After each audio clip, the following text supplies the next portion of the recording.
고맙습니다.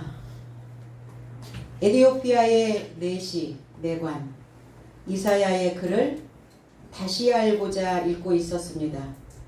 오늘 우리도 이디오피아 내관처럼 알고 믿고자, 그리고 오늘 소식을 전하는 빌립을 통해서 우리 모두가 다 빌립을 초청하는 귀한 한 날이 되시기를 바랍니다. 29절로 31절. 그러자 성령이 빌립에게 말씀하셨다. 이 마차로 접근하여 붙어라. 그러자 빌립이 달려가 예언자 이사야를 읽는 그에게서 듣고 말하되 당신이 읽고 읽는 것을 알겠습니까? 그러자 그가 말하였다. 누군가 나를 인도하는 자가 없다면 어떻게 할 수 있겠습니까? 올라와 그와 함께 앉자고 빌립을 가까이 초청하였더라 그랬어요. 성령이 가까이 접근하였다. 정오의 빛으로 오신 보혜사 성령께서 오늘 활동하고 계시는 겁니다. 가까이 나의 가까이 접근하는 마태복음 9장 27절로 28절에는 예수께서 거기서 떠나 가실새 두 소경이 따라오며 소리질러 가로되 다윗의 자손이여 우리를 불쌍히 여기소서 하더니 예수께서 집에 들어가 가심에 소경들이 나아오거늘 예수께서 이르시되 내가 능히 이 일을 할 줄 믿느냐 대답하되 주여 그러하오이다 하니 그랬어요. 이걸 재해석을 하면 그리고 예수께서 거기서 지나가시는데 두 소경 삶이 그와 동행하며 소리 지르며 말하되 다윗의 아들이여 내 삶을 불쌍히 여기소서. 그러자 집에 이르고자 가시니 소경 삶이 그에게 접근하였고 예수는 저 삶에게 말하며 내가 이것을 행함이 가능하다고 믿느냐? 저 삶이 그에게 말한다. 네, 주님. 대답은 간결하게 합니다. 네, 주님. 소경 사역자들입니다. 소경된 신앙인들입니다. 두 소경, 변화되기를 간절히 원하는 자들이죠. 지금의 현재의 상태에서 변경되어지기를 원하는. 우리는 무엇인가를 사용하다가 그것이 불편하여지면 어때요? 바꾸죠. 이것이 바로 탈바꿈이고 이것이 변경하는 겁니다. 과연 우리는 무엇을 변경하며 하나님께 변경 신청을 해야 하는가? 눈이 멀었다는 거예요.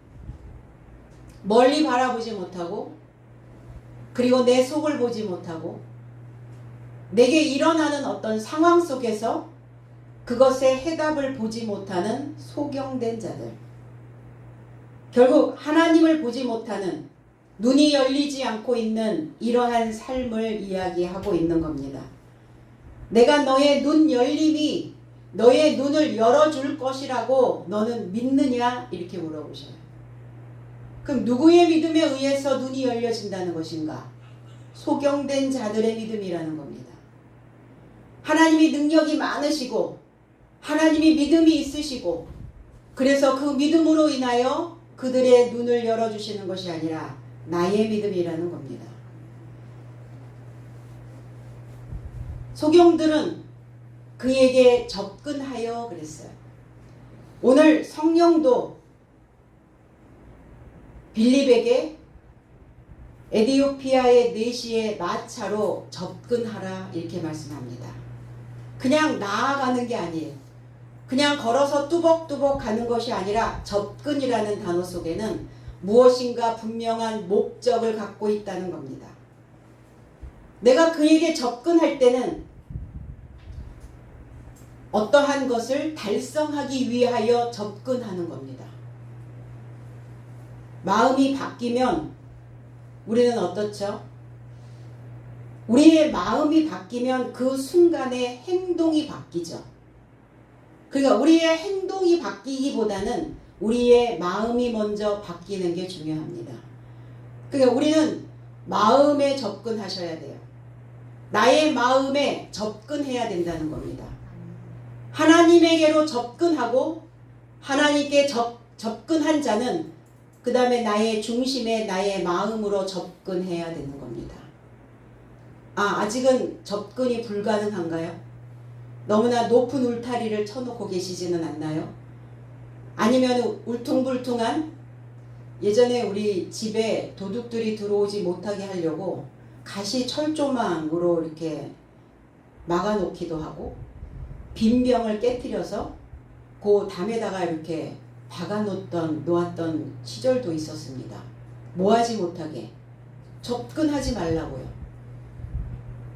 혹여 내가 하나님을 향하여, 교회를 향하여, 내 마음을 향하여 그러한 시설물을 설치해 놓고 있지는 아니한가, 접근하여 보시기 바랍니다.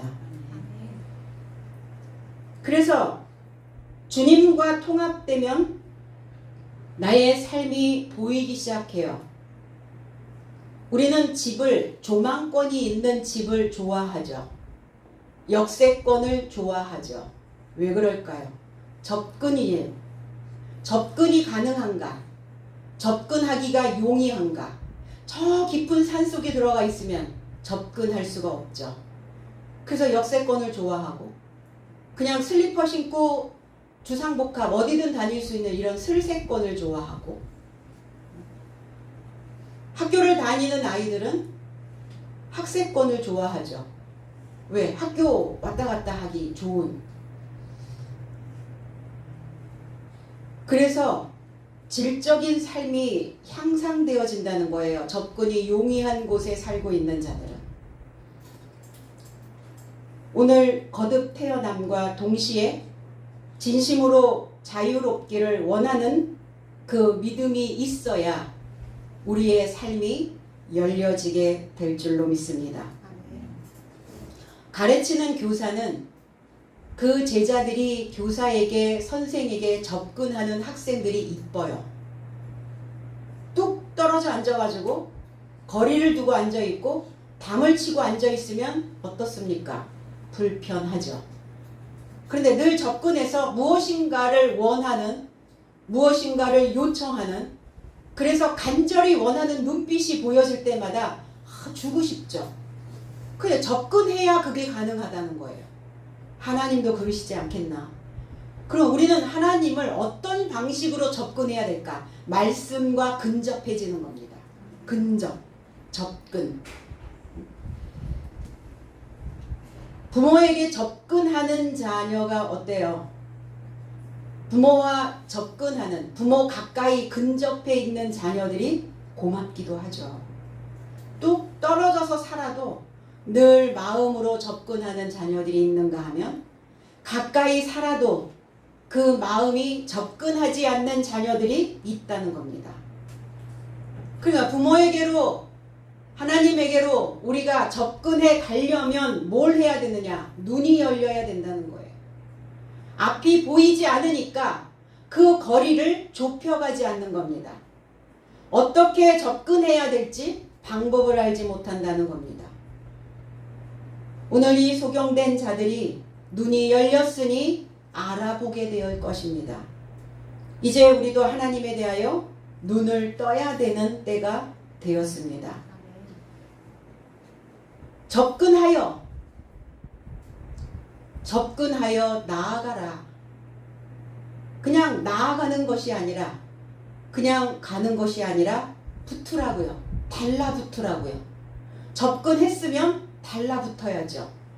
하나님께 우리가 하나님을 믿기로 접근해 왔다면 하나님과 본딩되어져 지셔야 된다는 거예요. 접근은 했는데 또 멀뚱멀뚱 서 있는가? 그렇지 않으면 나는 접근하여 붙어 있는가? 악교가 되어지라는 거예요. 딱 붙으라는 겁니다. 로마서 12장 9절에는 사랑에는 거짓이 없나니 악을 미워하고 선에 속하라 그랬어요. 이 속하다라고 하는 단어가 붙어라라는 단어죠. 제 해석은 사랑은 가식이 없으니 나쁜 것을 혐오하라. 선에게 붙어라 그랬어요. 선이신 하나님과 친분을 유지해 가라는 겁니다. 붙으라는 거예요. 남편과 아내가, 부모와 자녀가, 스승과 제자가, 하나님과 우리가 친분을 유지해 가야 되는 거예요. 그러려면 붙어 있어야죠. 그래서 눈에서 멀어지면 마음도 멀어진다 이런 표현을 하죠.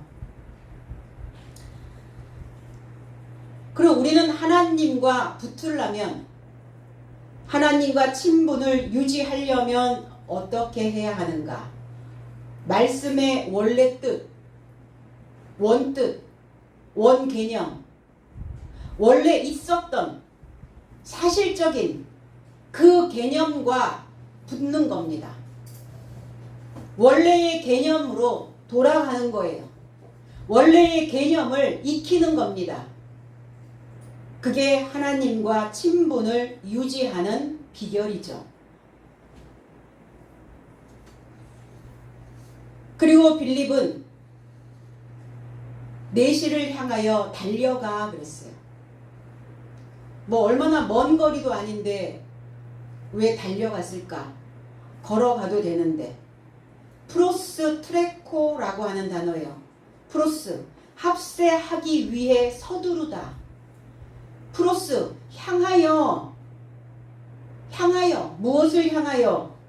트레코, 경기장을 향하여. 경기장을 향하여 달려가는 자는 선수죠. 아마추어가 아닙니다. 전문성을 갖추고 프로 정신을 가지고 있는 주인된 삶이 바로 선수라는 겁니다. 아, 그 사람 선수야. 이렇게 얘기하죠. 뭐의 선수냐? 뭐의 선수? 어떤 선수가 될 것이냐?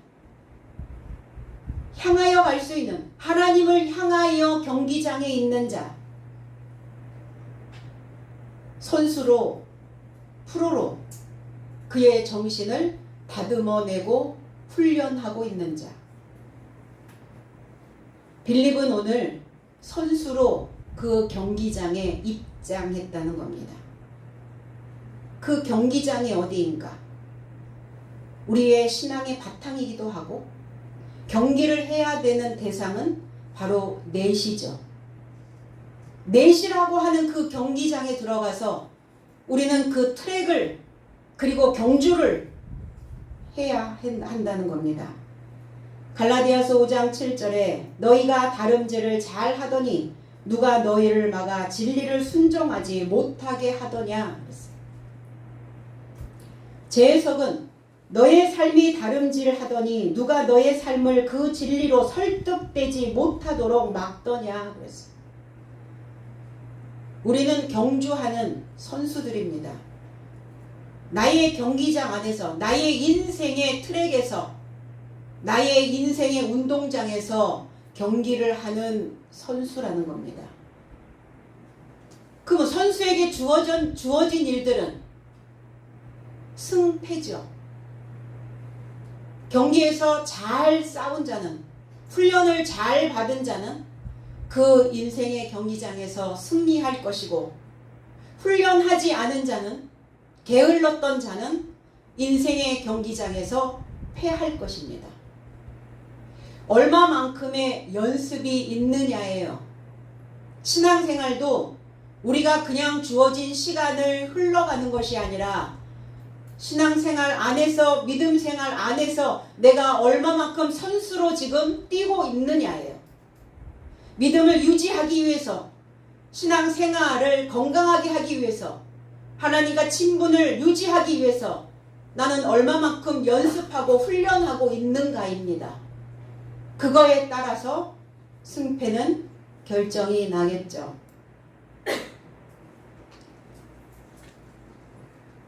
누가 너의 삶을 설득되지 못하도록 막고 있느냐? 경기를 하고 있는 선수들은 경기장에 응원하러 온 사람들의 마음을 설득해내고, 내가 선수로 내 인생의 승리자가 되기 위해서 내 마음을 설득해내는 선수여야 된다는 겁니다. 내 마음을 설득해내는 거에 실패하면 실패자죠. 거기에 당락이 결정되어지는 겁니다. 오늘 우리는 우리의 마음을 설득했기에 오늘 이 자리에 앉게 된 줄로 믿습니다. 참된 소식이 무엇인지 그 참된 소식을 향하여 우리는 다름질해야 되겠죠. 그런데 다름질을 하다 보면, 신앙 안에 있다 보면 사람들은 이렇게 말합니다. 알지 않아도, 알지 않고 믿어도 된다고 우리의 마음을 선동하는 자들이 있다는 거예요. 그냥 우리는 하나님의 이름을 부르고 하나님을 믿기만 하면 된다고 선동하는 자가 있습니다. 누가 그렇게 하더냐? 누가 그 다름질하는 것들을, 너의 삶을 그 진리로 가고자 하는 그 마음들을 설득되지 못하도록 막아서고 있다는 것이냐? 스스로가, 내 자신이 먹어보지 않았기 때문에 그 맛이 어떤 맛인지를 잘 모르죠. 그럼 이 지구촌에는 우리가 먹어보지 않은 음식들이, 먹어보지 않은 맛들이 너무 많다는 겁니다. 우리가 신앙생활을 하면서 하나님의 말씀의 맛을 내가 지금 맛보고 있는 이 맛이 전부인가? 아니면 내가 맛보지 않은 또 다른 맛이 또 있을까?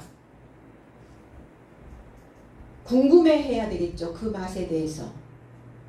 그런데 아무도 그 말씀에 새로운 맛이 있을 거다라고 궁금해하지 않는다는 겁니다.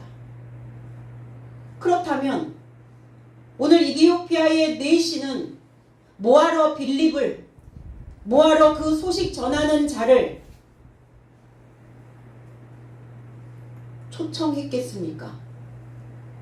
그리고 빌립은 무엇 때문에 새로운 맛이 있다라고, 성경을 읽을 때 네가 느끼는 그 맛과 내가 전달하는 그 맛이 다르다라는 것을 왜 그 내시에게 알려주고 싶어 할까?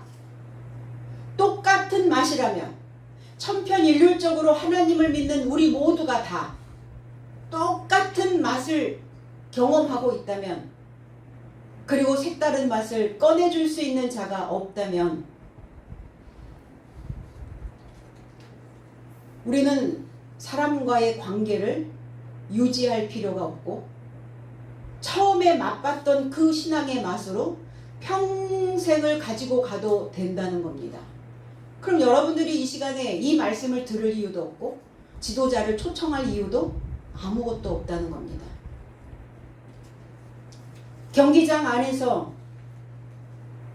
다름질을 하고 있지만 그 상급을 취하는 자는 하나님과 하나된 자라고 말씀합니다. 하나님께 받을 상급이 무엇이겠습니까? 우리가 받아야 되는 상급은 그리스도 예수예요. 기름 부음을 받은 구원자라고 하는 상급을 우리가 받는 겁니다. 그래야 나의 사상의 물에 빠져서 허우적거릴 때마다 기름 부음으로 인하여 나를 건져내 주신다는 거예요. 우리는 얼마나 우리의 감정의 사상에 빠져서 허우적거리며 살았습니까? 그런데 기름 부음이 내 안에 있어지니까 이제 뜨기 시작하는 거예요. 그리고 내가 건져지게 되는 겁니다. 이것이 우리가 받아야 되는 상급이라는 거예요. 그 상급은 하나님과 연합된 자만이, 하나님과 친분을 유지하고 있는 자만이 받을 수 있는 삶이라는 겁니다. 그래서 너희는 이런 믿음을 따라잡으려고 다름질하라. 사도 바울은 말씀하셨거든요. 이런 믿음을 가지고 있는 자가 네 주변에 있거든. 그 믿음을 따라잡으려고, 그리스도 예수의 믿음을 따라잡아야 하고 사도들의 믿음을 따라잡아야 되고 그렇게 하도록 다름질하라고요. 오늘 빌립이 내시에게 달려가서 그 진리로 그 마음을 설득하듯이 오늘 이 말씀이 저와 여러분들의 그 마음을 설득해내는 귀한 한 날이 되시기를 원합니다. 우리도 복음을 전할 때 그래서 바로 경기하는 선수로 다름질하는 것이죠. 경주를 하는 선수들은 룰이 있죠. 법칙이 있습니다. 룰대로 법대로 하지 않으면 그 선수는 탈락하게 됩니다. 하나님 나라의 법대로 우리에게 주어진 이 말씀 66권 안에서 요 트랙 안에서 규칙 안에서 우리는 우리의 인생살이도 달려가야 될 줄로 믿습니다. 그래서 성경의 뜻을 제대로 전하는 선수가 되어져야 되겠죠. 점 하나, 획 하나라도 벗어나지 않고 오로지 하나님의 뜻을 가르쳐 그들에게 먹이고 그들에게 입힐 수 있는, 그래서 그 상한 심령들을 위로해 줄 수 있는 참된 소식이 그들의 삶 속에 들어가야 될 줄로 믿습니다. 이사야 예언자의 글을 내시는 다시 알고자 읽고 있는 것을 물어봅니다. 당신이 지금 읽고 있는 것을 알겠습니까? 기노스코, 이해하고 있습니까? 사람들은 글을 읽으면 글에 있는 내용을 알려고 하지 않고 그냥 글자만 읽고 있다는 겁니다. 성경을 읽기는 하는데 그게 어떤 뜻인지 알겠습니까? 이렇게 지금 물어보고 있는 거예요. 깨닫고 있습니까? 이해하고 있습니까? 아니, 읽으면 되지 뭘 이걸 이해하고 읽어야 되나? 우린 그렇게 생각하고 있죠. 그러니까 읽기만 하면 뭐 할 거냐고요. 이해가 안 되는데, 뜻을 모르는데 우리는 성경을 그렇게 이해하며 읽어야 된다라는 생각조차도 못하고 믿었다는 겁니다. 들려지는 소리가, 쓰여진 이 글이 어떤 내용으로 그 속에 있는 것들이 무엇인지 알아내려고 하지 않고 믿었다는 거예요. 굉장히 중요한 메시지를 빌립은 하고 있는 겁니다.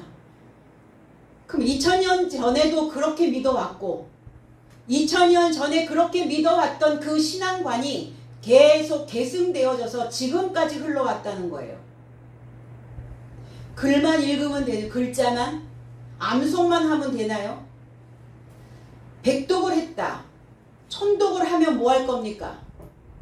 천독을 하고 백독을 하고 만독을 한들 그 속에 있는 것들을 알게 되지 못하고 이해하지 못한다면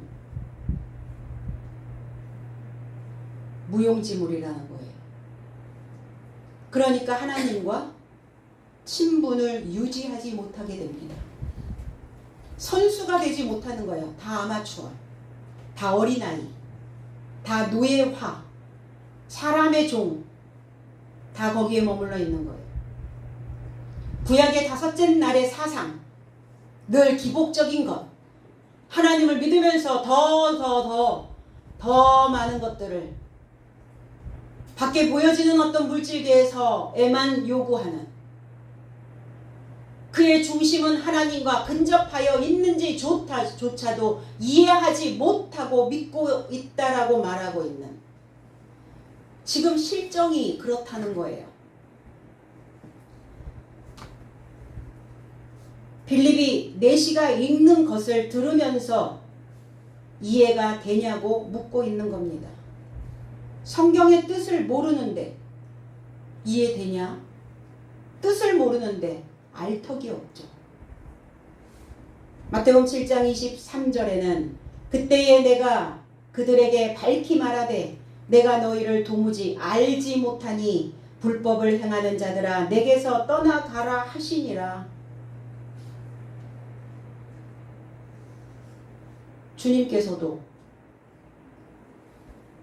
내가 너희들에게 말한다. 내가 너를 알지 못한다. 재해석을 하면 그때 나도 저 삶에게 너의 삶을 언제든 알지 못한다고 동의할 것이다. 불법을 저지르는 삶이여 나로부터 떠나라. 너희가 나를 알지 못하고 믿고 있는데 내가 너희를 안다고 말할 일이 없지 않냐. 하나님께서 네가 나를 알고 있냐? 물어보실 때 나는 주님을 알지 못하고 믿기만 했습니다 라고 말한다면 나도 그 말에 그럼 하나님께서 나는 너를 도무지 언제든 나는 너를 언제든 알지 못한다고 동의할 것이다. 나도 그 말에 동의한다. 동의, 제청, 꽝꽝꽝. 뭐로 믿었단 말인가? 내가 하나님에 대하여 모른다는 건 하나님도 나에 대하여 모른다는 겁니다. 그렇게 믿어도 되는가? 그 무슨 배짱인가? 나는 믿기만 하면 천국이니까 그래도 되는가? 알아봐야 될 거 아니에요. 수소문 하셔야 될 거 아니에요. 내가 지금 이 상태의 신앙에 머물러 있어도 되는가? 이 바탕에 이런 것들만 깔려 있어도 괜찮은가? 들어야죠. 수소문해서 들어야죠. 하나님을 알지 못하고 믿는 것 자체가 불법이라는 거예요. 하나님이 합법이신데 하나님은 법이신데 그 법을 알지 못하고 내가 살아간다는 것은 내가 무엇인가를 잘못을 저지르고도 내가 뭘 잘못하고 있는지를 모른다는 거예요. 법을 모르면 뭘 잘못했는지를 모르는 거예요.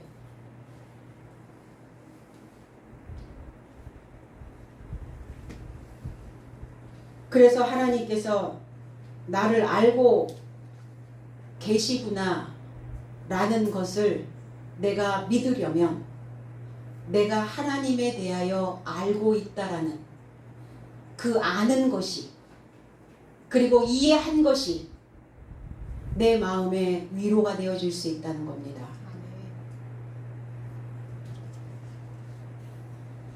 근데 알고 믿지 않으면서 이게 불법이다라는 생각은 한 번도 해보지 못하죠. 사람들은. 내가 믿고 있는데 내가 왜 불법을 저지르고 있단 말인가? 불법을 저지르는 자들은 내게서 떠나라 그래. 붙잡지 아니하신다는 거예요. 일말에 약간의 동정도 없다는 겁니다. 아쉬움, 미련 없다는 거예요. 불법이기 때문에.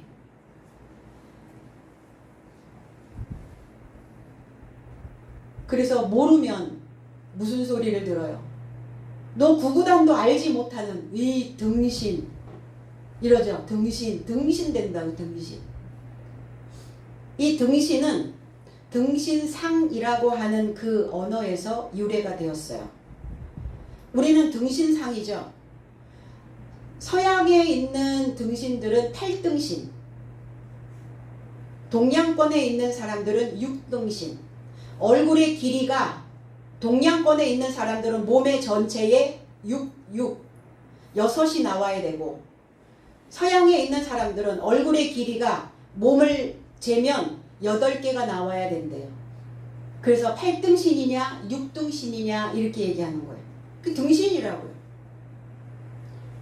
자신의 키와 똑같은 높이를 이루는 말이죠. 등신상. 그래서 이 등신상은 뭘로 만드냐? 나무로 만들기도 하고 구리로 만들기도 하고 흙으로 만들기도 하고 이렇게 나하고 똑같은 등신상을 만들어 놓기는 하는데 움직이지 못하고 말도 못하고 이해도 못하고 가만히 있어서 멍하니 쳐다보는 그 모습, 그 모습에 등신처럼 등신 같은 이런 비유어를 쓰게 된 겁니다. 말도 못하고 왜 말 못해요? 알지 못하니까. 왜 가만히 있어요? 선수가 되어져 있지 못했단 말이에요. 접근해 가지 못한다는 거예요. 경주하지 못한다는 겁니다. 가만히 있고 멍 때리고 있고 하나님의 형상이 아닌 속이 텅 비어 있는 등신상을 계속 만들 것인가? 알지 못하니까 채워지지 않죠. 우리가 무엇인가에 대하여 이해되어지고 알게 되어지면 그 알미 내 속을 채워갑니다. 알미 없으니까, 이해되지 않으니까, 깨달음이 없으니까 속은 텅 비게 되는 거예요.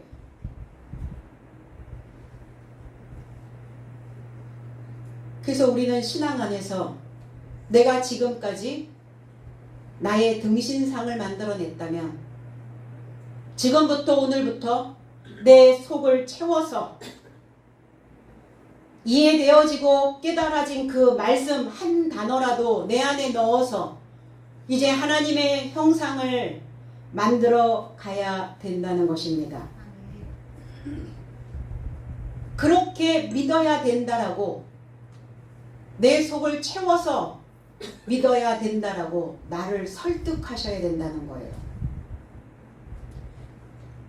우리가 얼마나 그 설득에 달인들이 되어져 있는가.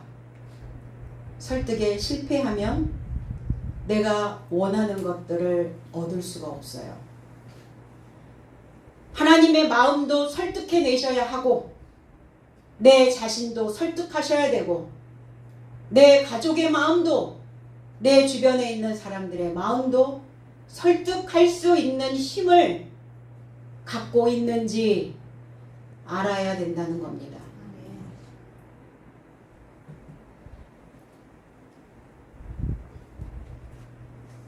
에디오피아의 내시는 당신이 읽고 있는 것을 알겠습니까?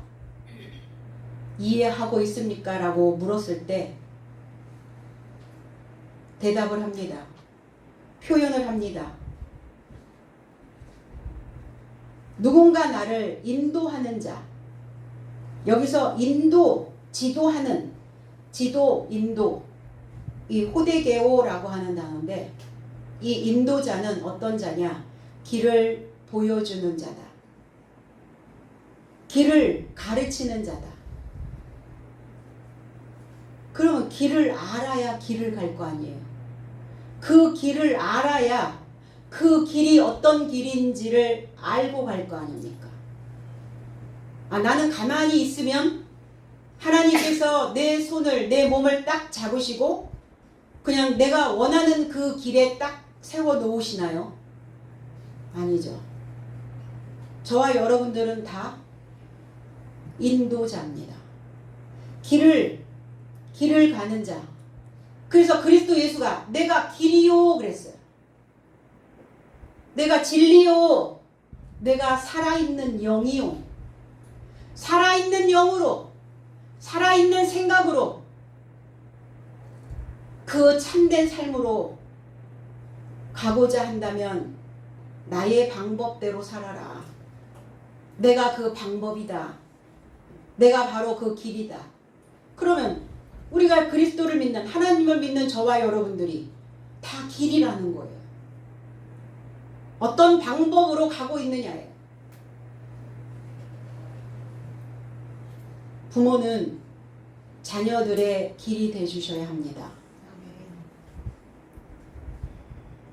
부모가 살아왔던 그 인생의 길, 험난했고 버겁고 한 고개만 넘으면 평탄해지겠지 기대했는데 또 다른 고개가 나타났어요.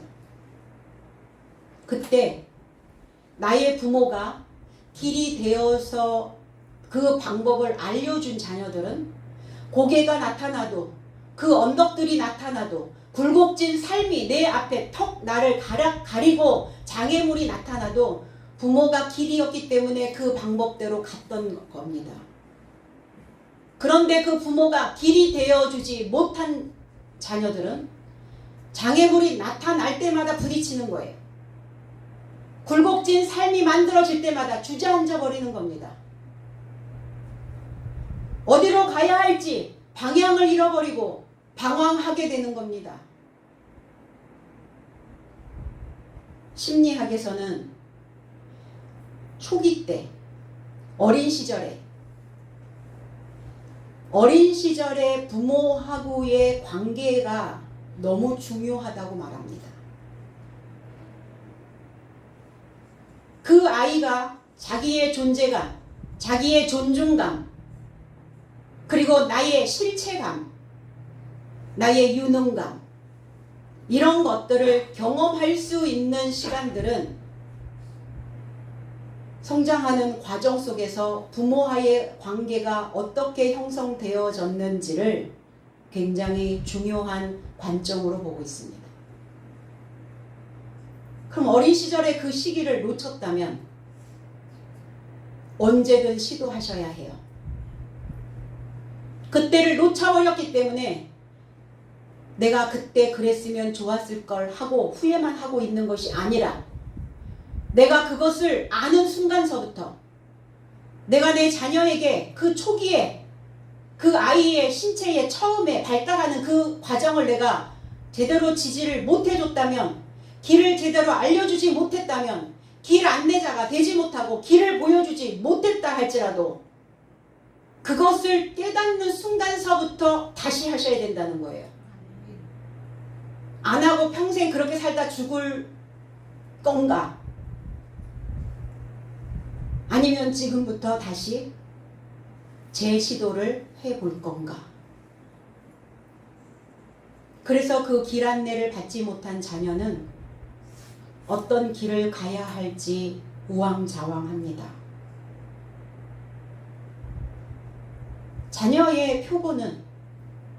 자녀는 부모의 판박이, 어느 부분만 닮아 있는 것이 아니라 걸음걸이며 음색이며 그 패턴이 그대로 옮겨갑니다. 잘 못했다면 왜 잘 못했는가? 잘 몰라서. 그때 아빠가, 엄마가 잘 몰랐어. 잘 몰랐다면 이제부터 잘 알아서 하셔야 해요. 그 아들이, 그 딸이, 그 자녀가 나이가 몇이든 상관없다는 거예요. 부모가 존재하고 있는 한은 죽음의 순간에 이르는 그 시점까지 부모는 길이어야 합니다. 분명 그 길을 본받고 그 길을 만들어 자녀들은 갈 거예요. 스승은 어떻습니까? 더더욱 길이라는 거예요. 내가 다른 아이들을, 내 아이들을, 내 제자들을 가르치면서 스승은 길이 안 될 것인가? 너는 바른 길로 가라, 옳은 길로 가라, 똑바로 가라 하면서 스승의 삶은, 가르치는 자의 삶은 자기가 길이 되어지지 않고 있다면 가식이고 외식이죠. 내 마음에 접근하여 살지 못하고 살아가는 사람들의 모습입니다. 오늘 빌립은 길입니다. 누구에게 길입니까? 메시에게 길입니다. 그 길을 보고 밝히 보고 그리고 접근하라. 살아있는 영으로 진리로 가는 참 삶으로 참된 것, 거짓 말고, 변명하지 말고, 합리화 말고, 그냥 있는 그대로 참.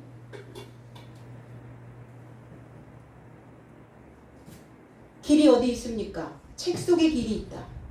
성경책 속에 길이 있습니다. 그럼 이 책 속에 들어있는 요소가 무엇인지, 그 길을 걸어가면서 하나하나 그 요소들이 튀어나와야 제대로 길을 가지 않겠습니까? 하늘 가는 밝은 길이 어디에 있습니까? 성경책 안에 있다는 거예요. 깨닫느뇨? 깨달을 수 있느냐? 네가 지금 그 내용을 읽으면서 깨닫고 있느냐? 가능한 거냐? 깨달을 수 있는 것이 가능하냐? 이렇게 또 물어봅니다. 할 수 있냐? 성경을 깨닫는 것이 디나미스, 능력이라는 거예요. 에디오피아 내시를 큰 권능이 있는 자, 큰 권능을 가지고 있는, 큰 권세를 가지고 있는 자라고 얘기했어요. 그런데 그는 성경에 대하여 깨달을 수 있는 권능이 아니었다는 겁니다. 보여지는 힘이겠죠. 외적인 힘, 외적으로 부풀려져 있는, 그러나 하나님의 영광의 부요함을 쫓은 삶이 아니었다는 거예요. 겉은 부풀려져 있는데 속 사람은 쪼그라져 있는 거예요. 오그라붙어 있는 겁니다.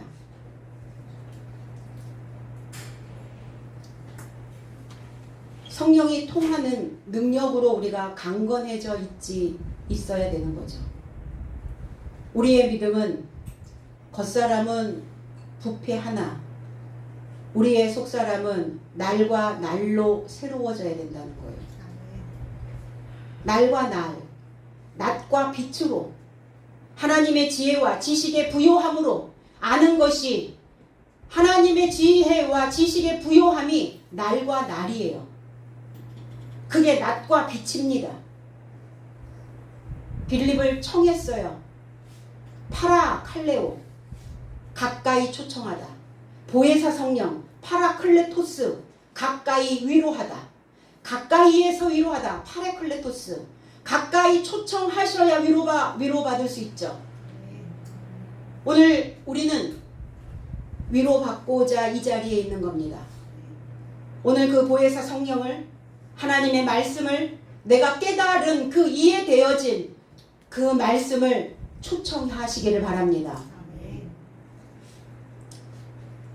그래서 말씀의 의미를 깨달았다면, 알았다면, 그리고 오늘 이 설교를 여러분들 가까이 초청하였다면, 오늘 여러분들에게는 하나님의 위로가 여러분들의 마음 가득 채워질 줄로 믿습니다. 요한복음 16장 13절에 그러나 진리의 성령이 오시면 그가 너희를 모든 진리 가운데로 인도하시리니 그가 스스로 말하지 않고 오직 들은 것을 말하며 장래 일을 너희에게 알리시리라. 제 해석은 그러나 언제고 진리의 성령이 오시면 너의 삶을 진리 모두에 이루고자 안내할 것이다. 왜냐하면 그는 자신으로부터 전하지 않을 것이며 오히려 너희 삶이 들을 만큼 그가 전할 것이다. 오는 삶을 너의 삶에게 알릴 것이기 때문이다. 그리스도께서 나는 내가 말하는 것이, 내가 전하는 것이 내가 하는 말이 아니다. 아버지께서 나로 하여금 알게 하셔서, 나로 하여금 이해하게 하셔서, 나로 하여금 전할 수 있는 권능을 주셔서 할 수 있게 가능하게 하셔서 내가 전하고 있는 것이다. 나는 아버지의 말씀만 전하고 가르치는 것이다. 그러나 너희가 알고 있는 것만큼 들릴 것이다. 너의 삶이 들을 만큼 그가 전할 것이며, 많은 메시지를 줘도 내가 들을 만큼만 들어온다는 거예요. 과부하 걸리지 않게 하신다는 겁니다. 너무 많이 전달하면 과부하 걸립니까?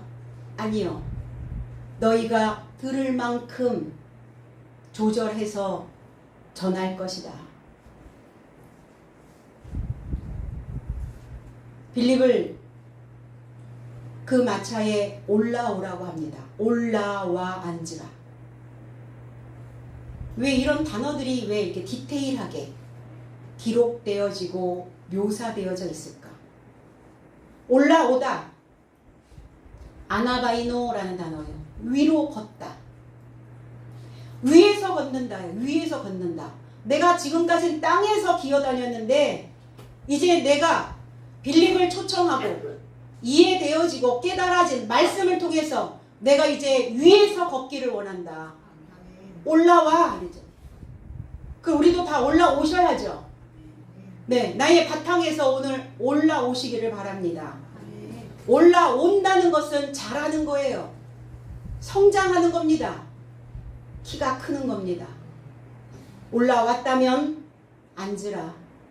앉다라고 하는 것은 올라와 있는 성장해 있는 그 상태에서 뭔가를 결정하라는 거예요. 올라와 있는 생각, 성장된 생각으로 너는 오늘 결정해야 된다. 낮은 수준 말고 높은 수준으로 이제 정착하라. 하늘에 앉힌 바 되어진다는 거예요. 하나님 보좌 우편에 오른편에 하나님을 받쳐줄 수 있는 그 삶이 되어지려면 정착하셔야 합니다. 빌립을 초청해서 내시는 위로 자랄 수 있도록 그 성경의 가르침을 받을 수 있도록 내가 그 성경의 가르침을 받기를 내가 배우기를 공부하기를 이제 정했다고요. 기다려 주셨죠? 아버지께서 인내하셨어요. 이제 위의 것을 받아들이기를 위의 것을 배우기를 내가 더욱더 성장하고 성숙되어지기를 그래서 공부하기를 이제 결정하셔야 합니다. 누가복음 19장 4절에 앞으로 달려가서 보기 위하여 돌 무화과 나무에 올라가니 이는 예수께서 그리로 지나가시게 되미러라. 삭개오에 대한 메시지죠. 제 해석은 그래서 면전에 이르고자 뛰어나가 그를 알아보려고 뽕 무화과 나무에 접하여 올라갔다. 이는 예수께서 그리로 인하여 지나가시게 의도되었기 때문이다. 의도되지 않은 것은 하나도 없다는 거예요. 우리 삶에서 하나님의 의도대로 다 진행되는 겁니다. 어떤 것이 의도되었든 의도하고 하시는 겁니다. 하나님은. 그랬다면 우리는 하나님의 의도 안에 우리가 들어가 있다 라는 그 평안을 우리는 맛볼 수 있다는 겁니다. 뽕나무 이렇게 개혁성경에는 근데 개정개혁에는 또 이게 돌무화과라고 이렇게 다시 재해석이 됐는데 돌무화과가 아니에요. 뽕무화과예요. 뽕무화과. 뽕나무와 무화과의 합성어입니다. 뽕무화과. 그러면 이 무화과라고 하는 의미는 접근하다라는 의미를 또 가지고 있어요. 만나다라는 의미도 가지고 있어요. 기회요, 목적입니다. 오늘 삭개오는 기회가 온 거예요. 기회를 잡기를 원한 거예요. 어떤 목적을 가지고 그리스도 예수께 접근한 겁니다. 삭개오는 순결하다, 투명하다, 깨끗하다. 하나님의 성전이죠. 순결하고 깨끗하고 투명한. 근데 그가 키가 작아 그랬어요. 키가 얼마나 작았겠어요. 아직 싹이 나지 않은 겨자씨 나달과 같은 자. 겨자씨 나달을 닮은 꼴. 겨자씨가 얼마나 미크로스. 얼마나 작아요. 작았다고요. 그렇게. 뭐가 작았는가? 그의 나이가? 그의 성숙도가? 그러니까 아직 싹을 틔우고 아직은 그것을 만들어낼 수 있는 상황이 안 되었다고요. 사람이 겨자씨 나달 그 작은 것을 취하여 들 안에 뿌리면 성장하여 새들이 깃들이게 할 만큼 커다란 나무가 된대요. 아직 커다란 나무가 되지 않은 상태.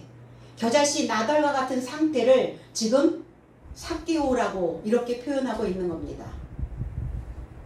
키가 작아 뽕나무에 올라간 게 아니라 뽕 무화과 나무에 올라간 게 아니라 만남을 소망했고 성장하기를 원했고 접근해서 기회를 그 목적을 달성하기를 간절히 원했던 겁니다. 우리는 적어도 신앙 안에서 이 마음이 있어야 된다는 거예요.